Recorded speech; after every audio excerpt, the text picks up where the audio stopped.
ఇలా ఆపరేషన్ సింధూర్ తర్వాత ఒక పెద్ద నరేటివ్ బిల్డ్ అయింది. భారత్ నరేటివ్లో ఓడిపోయింది, నరేటివ్ బిల్డ్ చేసుకుంటూ అమెరికా గెలిచింది, పాకిస్తాన్ సోషల్ మీడియాలలో బాగా నరేటివ్ బిల్డ్ చేసింది, రఫేల్ జెట్లను కొట్టింది, ఎక్సెట్రా ఎక్సెట్రా ఇవన్నీ అయినాయి. అయితే ఇలా యావత్ ప్రపంచ దేశాలలో ఎస్పెషలీ మన భారత్లో కొన్ని మీడియాలు ఉన్నాయి, అవే కంట్రోల్ చేస్తాయి కంప్లీట్గా. ఎట్లాంటివనంటే మన వైర్, మన క్వింట్, మింట్ ఇట్లాంటివి ఉంటాయి కొన్ని. ఇక వీళ్ళే నరేటివ్స్ బిల్డ్ చేస్తూ ఉంటారు. ఈ నరేటివ్స్ ఎట్లా బిల్డ్ చేస్తారు అని అంటే అలా మాస్టర్లు, గ్లోబల్ మాస్టర్లు కూర్చొని ఉంటారు అమెరికాలోనో ఎన్నో యూరోపియన్ నేషన్స్లోనో డీప్ స్టేట్లలో. వాళ్ళకి అక్కడ నుంచి శాలరీలు వస్తూ ఉంటాయి, వీళ్ళు దాన్ని చేస్తూ ఉంటారు. అయితే ప్రపంచ దేశాలు ఇలా భారత్ని ఏం మాట్లాడుకుంటున్నాయి అన్నది కూడా ఇంపార్టెంట్. ఇప్పటిదాకా మనము భారత్ ఏ రకంగా అడుగులేసింది, 2024 లేచింది. నేను ఇప్పటిదాకా చెప్పిన మొదటి చిట్ట 24లో కలగనడా మోదీ పాల్గామ్ అటాక్ అవుతుంది అని కనలే కదా. అప్పటి నుంచి ఆయన విజన్ ఏ రకంగా ఉన్నదో ఒకసారి నువ్వు ఆలోచించు. ఈ రోజు కూడా ఇప్పుడు నేను చెప్పేది చూడుండ్రు, ప్రపంచ దేశాలు ఏ రకంగా ఆలోచన. నువ్వు చదివింది కరెక్ట్ కాదు, ఎప్పుడు నువ్వు చూసింది ఎప్పుడు కరెక్ట్ కాదు. అన్వేషణ చెయ్యి. Go into the deep sides of the data and look into the data, whether it is diagnostic data, whether it is predictive data or whether it is prescriptive data. చూడు ఇలా ప్రపంచ దేశాలు ఏమని మాట్లాడుతున్నాయి అంటే friends, Bharat ఒక calibrated force అయిందంట operation Sindoor ద్వారా. Future of Indian deterrence అని చెప్పి రూసీ ఇంటర్నేషనల్ పేపర్ May 21, 2025కి రాసింది. ఏమన్నా ఈ రూసీ అంటే ఏదో కాదు, మళ్ళా royal United service institute, defence న్యూస్లు బాగా వస్తాయి. రాయల్ యునైటెడ్ సర్వీస్ ఇన్స్టిట్యూట్ రూసీ అనే ఒక పత్రిక దీని మీద రాసింది. ఇవాళ డిఫెన్స్ ఫోర్సెస్ ఆఫ్ యుఎస్ఏ ఏవైతే ఉన్నాయో, ఆర్మ్డ్ ఫోర్సెస్ ఆఫ్ యుఎస్ఏ ఉన్నాయో అవే డిఫెన్స్లో పడిపోయినాయి.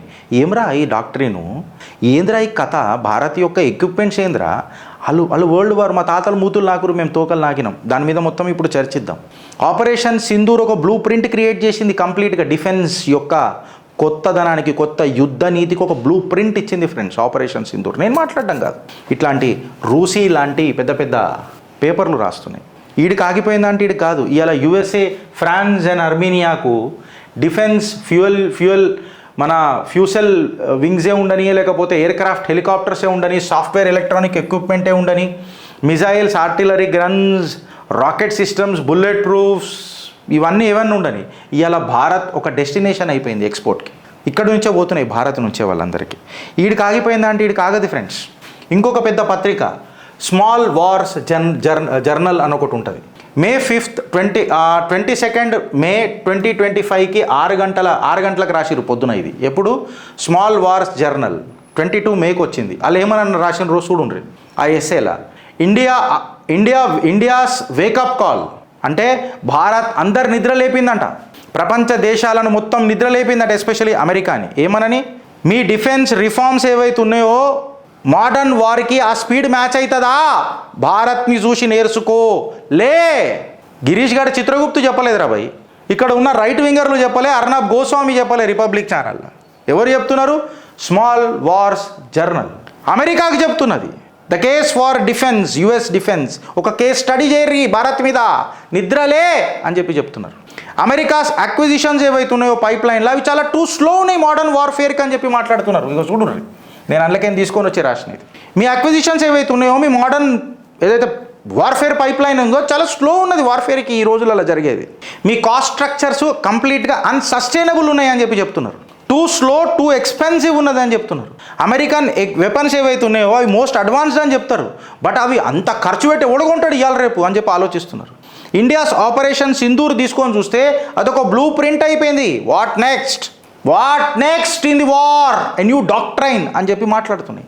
ఆ జర్నల్లో రాసిన కథలు తీసుకొచ్చిన అండ్ ఇండియా సక్సెస్ని కొనియాడిన వాళ్ళు, యుక్రెయిన్లో జరుగుతున్న యుద్ధంలో ఇన్నోవేషన్ల గురించి మాట్లాడిన వాళ్ళు. ఇవాళ భారత్ యొక్క సక్సెస్ తన వార్ ఫైటింగ్ కేపబిలిటీస్ అండ్ ఏదైతే ఫ్యూచర్ మోడల్స్ తయారు చేసుకున్న చూడు భారత్, ఇవాళ కొత్త డాక్టరైన్ని మొదలెట్టింది చూడు, దాన్ని చూసి యుఎస్ నేర్చుకోవాలని చెప్పి చెప్తున్నది. యుఎస్ ఇంకా కోల్డ్ స్టార్ట్ వార్ ఏదైతే ఉందో ఆ డాక్టరైన్ని ఫాలో అవుతున్నది. ఆ కోల్డ్ వార్ మెషినరీ, ఇంకొకటి ఆ గల్ఫ్ వార్ ఏదైతే వాళ్ళకు అజంప్షన్స్ ఉండే చూడు గల్ఫ్ వార్లో చేసినాయి, అవిటినే తీసుకొని ఓ పెద్ద మూడేసుకొని గిటార్ కొట్టుకుంటానంటే నడవది అని చెప్పి అలా ఆ పెద్ద పెద్ద జర్నల్లు మాట్లాడుతున్నాయి. ఇలా గోల్ ఏంది మోడర్న్ వార్ది అని అంటే, ప్రిపరేషన్ గట్టిగా ఉండాలా, ఇండెఫినెట్ టైంకి పోరాడగలుగుతావా, గ్రైండింగ్ క్యాంపెయిన్స్ చేయగలుగుతావా అని అన్నది కాదు, ఇన్ని రోజులు కొట్లాడతావని అన్నది కాదు, ఎంత ఘాతక్గా అటాక్ చేసి ఎఫెక్టివ్గా ఘాతక్ అటాక్ చేసి వెళ్ళిపోతావు అని అనేది ఇంపార్టెంట్. శత్రువుకి వెన్నుల వణుకు పుట్టించినవా లేదా అని అనేదే వార్. ఇది ఇలా భారత్ మొదలెట్టింది. ఎన్ని రోజులు కొట్లాడినాం అన్నది కాదు, పోలవరం ప్రాజెక్ట్ లెక్క. ఇలా వార్లు ఎట్లుండాలనంటే క్విక్గా ఉండాలా, డిసైసివ్గా ఉండాలా. అసలు చూసే లోపల కటక్ అటు షాబాజ్ షరీఫ్ గారు నేను అన్నాడు చూడు, అవును మాకు భారత్ ముందే చెప్పింది, మేము నమాజ్ చదివిన తర్వాత మొదలెడదామని అనుకున్నాం, మా భగవంతుడు ఆశీర్వాదం తీసుకొని అప్పటి లోపల కొట్టిపోయారు. ఇది నీ Bharat. Superior military capabilities, precision. ఇవాళ ఒక కొత్త ఈకో సిస్టమ్ తయారు చేసుకోవాలి యుఎస్ డిఫెన్స్ అని చెప్పి స్మాల్ వార్స్ జర్నల్ చెప్తుంది, యుఎస్కి సజెషన్ ఇస్తున్నది.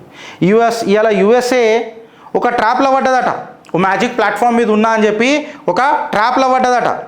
మా దగ్గర ఉన్న ఎక్విప్మెంట్తోనే డంకే చోట మేము సక్ల ముక్లం పెట్టి కొడతాం కాక అందరినీ. అట్లా లేదాడ, సక్ల ముక్లం పెట్టుకున్నాడు కాదా, సమ్మగా సావు కబర్ సల్లగా వస్తుంది. మళ్ళీ గట్లున్నాయి ఇవాళ war equipment and new doctrine policy of Bharat.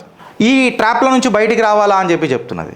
దాని తర్వాత ఇవాళ ఇండియాను చూసి కొంచెం నేర్చుకోండి అని చెప్పి చెప్తున్నారు. వాట్ ఎవర్ ఇట్ మేబీ వాళ్ళ మ్యానుఫ్యాక్చరింగ్, ఇండిజీనియస్ మ్యానుఫ్యాక్చరింగ్ అంటే సొంత భారతదేశంలో డెవలప్మెంట్ చేసుకున్న ఎక్విప్మెంట్లను చూసి నేర్చుకోండి. జిస్కు ఓ చాయే ఓ దేనా చాతే वो लोग, वही देना चाहते हैं वो लोग. అలా ప్రచండ్ హెలికాప్టర్లు ఎక్సెట్రా ఇట్లాంటివి అలా ఇండస్ట్రియల్ బేస్ని చూసుకోండి అని చెప్పి చెప్తున్నారు. ఇవాళ యుఎస్ఏ అగర్ ఒక గ్లోబల్ మిలిటరీ పవర్ లెక్క ఉండాలా అని అంటే, చైనాని డిటర్ చేయాలనంటే అది రిఫార్మ్ చేసుకోవాలా భారత్ లాగా, అక్విజిషన్ ప్రాసెస్ని కంట్రోల్ చేసుకోవాలా అని చెప్పి చెప్తున్నారు. ఇండస్ట్రియల్ పాలసీస్ మార్చుకోవాలా అని చెప్పి చెప్తున్నారు. ఇజ్రాయెల్ అండ్ ఇండియా ఎట్లయితే ప్రొడక్షన్ పార్ట్నర్స్ అయి చేస్తారు చూడు టెక్నాలజికల్గా, అట్లా చేతులు కలిపి చేస్తే మీకు ఫ్యూచర్ ఉంటుంది. మోడర్న్ వార్ఫేర్ ఇండియా నుంచి నేర్చుకోవాలా అని చెప్పి చెప్తున్నారు. ఇవాళ దిగ్గజ మిలిటరీ జనరల్ కూడా ఇవాళ భారత్ ఏదైతే పురోగతి సాధించిందో చూడు 2014 నుంచి, whatever it maybe in the form of అక్విజిషన్సే ఉన్నాయండి. ఇంతకుముందు అవి ఫాస్ట్గా ఉండకపోతుండే. రక్షక బలగాలకు ఏదైతే ఎంపవర్మెంట్ ఇచ్చినామో కొట్టును, దాని తర్వాత చూసుకుంటాం, డెసిషన్ తీసుకో అని చెప్పి దేశ ప్రధాని రక్షక బలగాలకు ఎంపవర్మెంట్ ఇచ్చిండు చూడు, అది ఇలా చాలా కీలక పాత్ర పోషిస్తున్నది. ఇన్ఫ్యాక్ట్ ఇవాళ మన ఆర్డినెన్స్ ఫ్యాక్టరీస్ ఏవైతే ఉన్నాయి కదా, మిలిటరీ ఎక్విప్మెంట్ తయారు చేసే ఫ్యాక్టరీలు, వాటి మీదనే ఆధారపడి ముంగడికి పోదాం అని అనుకునే దానికంటే ప్రైవేట్ ప్లేయర్లను కూడా మనం డెవలప్ చేసినాం చూడు. ఆ ప్రైవేట్ ప్లేయర్లు ఇవాళ ఇండియన్ డిఫెన్స్లో కీలక పాత్ర పోషిస్తున్నారు ఫ్రెండ్స్. మనం చూసినాం మన డ్రోన్లు గీన్లు ఎక్సెట్రా. ఇవాళ యుద్ధం అనేది పర్ఫెక్షన్ కంటే ఎక్కువ ఎఫెక్టివ్నెస్ వైపు మరలింది. ఇది Bharat Pahalgam or to that matter operation Sindoor prove చేసి చూపించింది. ఇలా జమీన్ పే లడాయి ఎట్లుండాలనో నేర్పించింది కొత్తగా భారత్. ఆస్మాన్ పే దేక్కే కైసే ఠోకనేకా నేర్పించింది భారత్. కేవలంలా నీళ్ళల్లా వచ్చినా ఐఎన్ఎస్ విక్రాంతిని నేను వచ్చినా దా అని చెప్పి భయాందోళనకు గురి చేసే తత్వాన్ని కూడా నేర్పింది ఇవాళ మన భారత్. ఇది గుర్తుపెట్టుకో. ఇవాళ ఏదైతే World War II తర్వాత యుఎస్ డామినెన్స్ ఏదైతే ఉండనో దాన్ని మర్చిపోయేటట్టు చేసింది కూడా భారత్. ఒక డ్రోన్ $20,000 కూడా ఉన్నది, ఒక డ్రోన్ $2,000 కూడా ఉన్నది. ఈ $2,000 డ్రోన్ కోసము మనము 25 కోట్ల మిజైల్ పెట్టి కొడదామా? ఈ డ్రోన్ని కొట్టనీకే దీనికి ఇట్లా కొట్టి పడేయచ్చు అని నేర్పింది భారత్. నిజంగా చెప్పాలని అంటే ఒక కాస్ట్ కటింగ్ టెక్నాలజీని మిలిటరీలో కూడా చూపించింది ఇవాళ Bharat. That is the reason source కోడ్లను రాఫేల్లో కూడా అడిగింది. సోర్స్ కోడ్ ఇవ్వలేదు వచ్చు రాఫేల్, వాళ్ళ ఇంటలెక్చువల్ ప్రాపర్టీ వాళ్ళకు కూడా ఉంటుంది. నేను వాళ్ళకు మద్దతు తెలుపనా అంటే ఎవరి దేశం ఆడికి గొప్ప ఉంటుంది, నా దేశం నాకు గొప్ప. నువ్వు ఇయ్యనందుకు నేను నిన్ను తిడతా, నువ్వు ఎందుకు ఇవ్వలేదన్నది నాకు సమస్య కాదా, నువ్వు ఇవ్వలేనందుకు నేను తిడతా.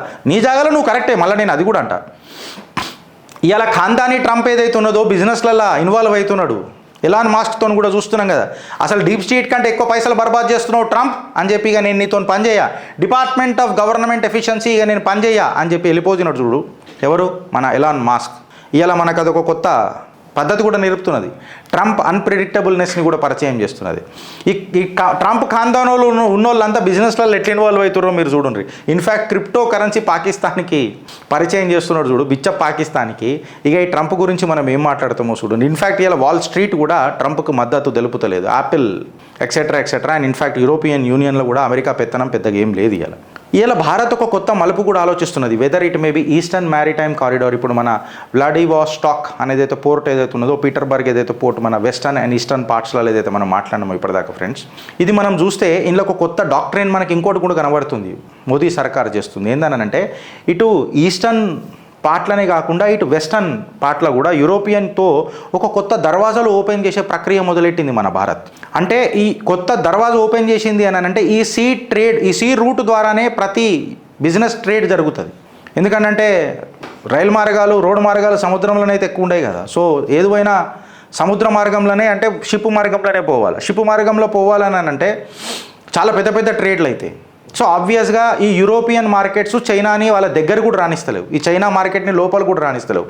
ఈ పొటెన్షియల్ని క్యాప్చర్ చేయడానికే నీ సర్కార్, మన సర్కార్ 2024లోనే బీజాలు నాటేసింది. ఇప్పుడు ఆపరేషనల్ అవుతున్నాయి అవన్నీ. అంటే యూరోపియన్ యూనియన్కి కూడా మనం దగ్గర అవుతున్నాం. యూరోపియన్ యూనియన్కి ఎందుకు దగ్గర అవుతున్నాం గిరీష్ అని చెప్పి మాట్లాడితే $150 బిలియన్ ఫండ్ యూరోపియన్ యూనియన్ పెట్టుకున్నది డిఫెన్స్ ఎక్విప్మెంట్స్ మీద. మళ్ళీ $150 బిలియన్ ఎవరికి అమ్ముతారు అని అంటే యూక్రెయిన్ని కూడా వాళ్ళు యూరోపియన్ యూనియన్ అని అంటారు. కానీ ఇప్పుడు యూక్రెయిన్ కొనేటట్టు ఉన్నదా? జర్మనీ కొనేటట్టు ఉన్నదా? అలా finances or to that matter అలా ఎకానమీస్ ఏ రకంగా ఉన్నాయో మీరు చూడండి. ఏ దేశాలు కొంటాయి అని అంటే ఆబ్వియస్గా ఏ దేశాలతో చేతులు కలిపితే ఏ దేశాలు గట్టిగా ఉంటాయి అని అనేదే కొత్త డాక్ట్రిన్ ఫ్రెండ్స్. దాని మీద మనం చర్చించినాం. సో ఈ 150 బిలియన్ని కూడా మన మోదీ సర్కార్ ఆర్ టు దట్ మ్యాటర్ మన మోదీ కీలకంగా చూస్తుంటాడు.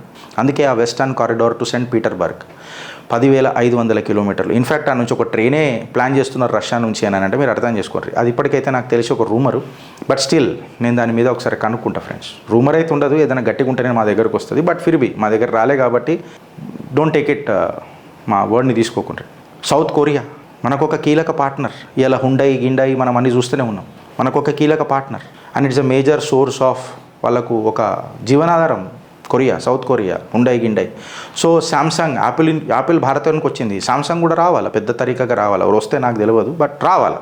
జియో పొలిటికల్గా అమెరికాని మనం ఏ రకంగా ట్యాకిల్ చేస్తాం, వెదర్ ఇట్ మేబీ ఆ పెద్దన్న పాత్రలు పోషిస్తున్న అమెరికాని ఎట్లా ట్యాకిల్ కొడతాం, వాళ్ళ డిఫెన్స్ ఎక్విప్మెంట్ని ఎట్లా ట్యాకిల్ కొడతాం, వాళ్ళ డాక్ట్రైన్స్ని ఎట్లా కొడతాం, వాళ్ళ ఇండస్ట్రీస్ని ఎట్లా కొడతాం, వాళ్ళ ఆలోచనని ఎట్లా కొడతాం, వాళ్ళ అనుభవాన్ని ఎట్లా కొడతాం, ఇదంతా ఒక కొత్త పాలసీ. ఇక్కడ కూడా వెస్టర్న్ కారిడార్ ఓపెన్ అవుతుంది. బికాస్ పీటర్బర్గ్ ఎన్ని కిలోమీటర్ల దూరం ఉంటుందో అమెరికన్ బార్డర్స్కి కూడా మీరు ఒకసారి చూసుకోండి. And 5th generation air crafts, దీని మీద ఒక పెద్ద చర్చనే జరుగుతున్నది. ఆమ్కా ఎక్సెట్రా, తేజస్కి కొత్త engine, Kaveri engine, fund Kaveri, రోహింగ్యాలకి ఎందుకు ఇచ్చుడు, మనకు ఫండ్ చేసుకుందాం, ఇవన్నీ నడుస్తూనే ఉన్నాయి. అండ్ ఆపరేషన్ సింధూర్ మన ఆత్మనిర్భర్ భారత్కు ఒక కొత్త పెద్ద పీటేసింది. అండ్ ఇన్ఫ్యాక్ట్ ఇలా కొత్తగా ఆలోచించాల్సింది ఏందని అంటే మోదీ సర్కార్ అదానీ, అంబానీ ఎక్సెట్రా వీళ్ళిద్దరే కాకుండా ఇంకో కొత్త కాంపిటీటర్స్ కూడా రావాలి భారత్లో. కంప్లీట్గా ఒక్కోళ్ళ మీదనే పోవుడు, ఒక్క పడవ మీదనే కంప్లీట్గా సేల్ చేసుడు కూడా కష్టమవుతుంది. నేనేమంటా అంటే ఇది నా సజెషన్, నా కోడిది మాకు వచ్చింది. అనిల్ అంబానీ సర్వీసెస్ మనం ఎందుకు వాడుకోవద్దు, ఎందుకనంటే Airbus, Boeing or to that matter కొంచెం military equipment, guns, artilleries etcetera if I'm not wrong, ఈ సప్లైలలో ఆయన ఇండస్ట్రీస్ ఉన్నాయి. సో అనిల్ అంబానీ సర్వీసెస్ కూడా మనం ఎందుకు వాడుకోవద్దు అని అనేది ఒక చిన్న జర్నల్ చదివినప్పుడు అందులో రాసిండ్రు. అదే నేను మీకు చెప్తున్నా. ఇగో ఇది బీజేపీ సోచ్ or to that matter Modi సర్కార్ సోచ్. అపోజిషన్ ఏ రకంగా ఉన్నది అని అంటే వాళ్ళు కేవలం శౌచాలయంలో కూర్చొని ఉన్నారు. బీజేపీ సోచ్ అయితే అపోజిషన్ది శౌచాలయ అయిపోయింది. మేము మాట్లాడింది తప్ప రాంగా మీ కమెంట్ రూపంలో చెప్పుర్రి ఫ్రెండ్స్. భారత్ మాతాకి జై.